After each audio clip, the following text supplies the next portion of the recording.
Morning, welcome back to my channel. ঘড়িতে এখন প্রায় 6:30 মতো বাজে। সকালে উঠে এবার যেটুকুনি কাজ আছে করে নেব। সকালের কাজগুলো সম্পূর্ণ আমাকে একা করতে হয় না, সাথে শাশুড়ি মাও আমার কাজের সাথে কিছুটা হেল্প করে দেয়। সকালের কাজের সাথে কেউ একটা হেল্প করে দিলে খুবই ভালো হয়। কাজ কমপ্লিট হয়ে গেছে, এবার সকালের চা নিয়ে বসে পড়েছি। সকালবেলা একটু আদা দিয়ে চা খেতে ঠান্ডার মধ্যে খুবই ভালো লাগে। সকালের চা খাওয়া আমার কমপ্লিট হয়ে গেছে, এবার চলে এসেছি রান্নার দিকে। আগে ভাতটা বসিয়ে নেব। আজকে একটু সকালবেলা বানাবো পাস্তা টিফিনের জন্য।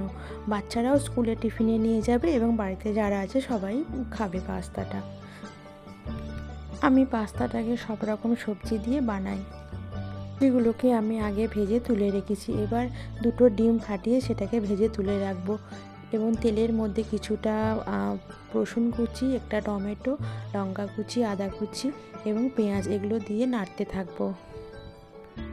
নাড়াচাড়া করতে করতে পেঁয়াজটা কিছুটা ভাজা হয়ে গেলে তার মধ্যে একটু নুন দিয়ে দেব। পাস্তাটাকে আমি আগেই সিদ্ধ করে তুলে রেখেছিলাম। এবার পাস্তাটাকে এর মধ্যে মিশিয়ে দেব। এরপর কিছুটা নাড়াচাড়া করতে থাকবো। কিছুটা নাড়াচাড়া করার পর ভেজে রাখা সবজিগুলো এর সাথে মিশিয়ে দেব। সবজি মেশানোর পর কিছুটা নাড়াচাড়া করে নেব এবং ঘরে থাকা কিছুটা টমেটো সস এবং সোয়া সস দিয়ে দেব। আর দিয়ে দেব ভেজে রাখা ডিমগুলো। সব কিছু দিয়ে আরও কিছুক্ষণ নাড়াচাড়া করতে থাকবো। এই পাস্তাটা রান্না করতে করতে আমার যে সবজি আজকে রান্না হবে সেগুলো সব আমি একে একে কেটে নিয়েছিলাম। পাস্তাটা আমার কমপ্লিট হয়ে গেছে। এবার পাস্তাটাকে নামিয়ে টিফিনটা আগে রেডি করে দেব। বাচ্চাদের টিফিনটা রেডি করার পর আমি নিজের জন্য কিছুটা টিফিন রেডি করে নিয়েছিলাম আর বাড়ির সবাইকে টিফিনটা খেতেও দিয়ে দিয়েছিলাম। এটা দেবার পর আমি চলে এসেছিলাম রান্নাঘরে। এবার রান্নাটা করে নেব। আজ করব বেতর শাক রান্না, তাই শাকটা আগে সিদ্ধ করতে দিয়ে দিয়েছিলাম। আর তেলের মধ্যে দিয়েছি একটা শুকনো লঙ্কা আর সর্ষে ফোড়ন আর একটু রসুন ফোড়ন। এগুলো দিয়ে সিদ্ধ করা শাকটা আমি দিয়ে দিয়েছি এবং শাকটা নাড়তে থাকবো। এবার শাকের মধ্যে একটু নুন হলুদ দিয়ে দেবো, তারপরে আবার কিছুটা নাড়বো। এভাবে শাকটা ভাজা ভাজা করে শেষে একটুখানি চিনি দিয়ে দেবো। শাকের মধ্যে অল্প চিনি দিলে খেতে ভালোই লাগে। এবার কিছুটা আমি বড়ি ভেজে নেব। আমার হাজব্যান্ড ও বাড়ির সকলে বেতো শাকের সাথে বড়ি খেতে খুব ভালোবাসে। এবার মোচা রান্না করে নেব। মোচা রান্না করার জন্য মোচাটাকে আমি অল্প জল দিয়ে একটু সিদ্ধ করতে দিয়েছি। তার মধ্যে দিয়ে দিয়েছি কিছুটা ছোলা, একটু নুন আর একটু হলুদ। এই দিয়ে একটু মোচাটা আমি সিদ্ধ করে নেব।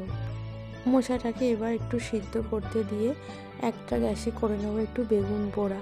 শীতকালে বেগুন পোড়া খেতে বেশ ভালোই লাগে। আজকে বেগুন পোড়াতে গিয়ে বেগুনের মধ্যে একটা কাঁচা লঙ্কা আর কোয়া রসুন দিয়েছিলাম, যাতে আমার হাজব্যান্ড বলে এইভাবে নাকি বেগুন পোড়ালে খেতে খুবই টেস্ট হয়। সকালবেলা আমাদের একটু রান্নার তাড়া থাকে, তাই একটু টিফিন বানাতে গেলে একটু সমস্যাই হয়। প্রত্যেক দিন আমার বাচ্চাদের আর ঘরের টিফিন বানিয়ে দেওয়া হয় না, বাইরে থেকে কিনেও দেওয়া হয়। যেদিন সময় পায় সেদিনই টিফিনটা বানিয়ে দেওয়া হয়। এবার আমি মোচাটা বসিয়ে নেব। মোচা বসানোর জন্য তেলের মধ্যে আমি কাঁচা লঙ্কা, শুকনো লঙ্কা, তেজপাতা, জিরে ফোড়ন ও গরম মশলা, গোটা গরম মশলা ফোড়ন দিয়েছি। এবার আলুগুলো ছেড়ে দেবো এবং আলুগুলো আস্তে আস্তে ভাজা ভাজা করে নেব। তারপর এর মধ্যে দেবো একটু নুন, হলুদ আর কিছুটা গুঁড়ো লঙ্কা।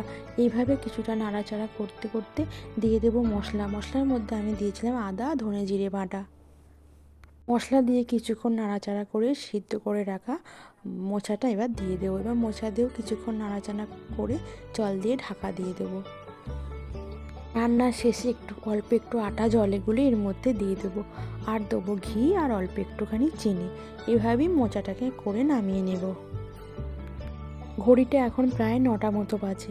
এবার আমার বাচ্চাদের ঘরে খাবারটা দিয়ে দিচ্ছি, কেন ওরা খাবার খেয়ে এবার স্কুলে যাবে।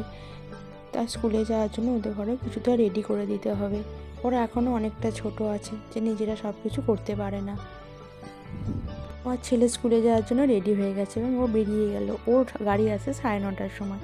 তারপর যাবে মেয়েও রেডি হয়ে গেছে। আজকে ওর গাড়িটা আসবে না, তাই ওর বাবা একটু ওকে স্কুলে পৌঁছে দিয়ে আসছে। ছেলে মেয়ে স্কুলে যাওয়ার পর আমারও এখনও কিছুটা রান্না বাকি ছিল। আজ করে নেবো একটু ভোলা মাছ সর্ষে আর কাঁচা লঙ্কা বাটা দিয়ে, তাহলেই আমার রান্না আজকে কমপ্লিট হয়ে যাবে।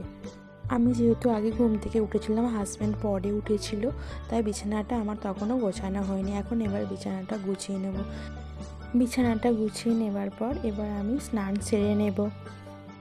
স্নান সেরে আমি চলেও এসেছি। এবার আমি একটু রেডি হয়ে নিচ্ছি। রেডি হয়ে গিয়ে এবার নিচে গিয়ে নিজের খাবারটা খেয়ে এবার বেরিয়ে যাব অফিসের কাজে।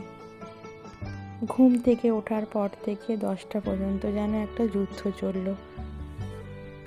আজকের দিনের মতো আজকের একটা বেলার যুদ্ধ আমার শেষ হয়ে গেল। এবার আমি অফিসে বেরিয়ে যাচ্ছি। আজকে আমি ব্লগটা এখানেই শেষ করছি। সবাই ভালো থাকবেন এবং সুস্থ থাকবেন।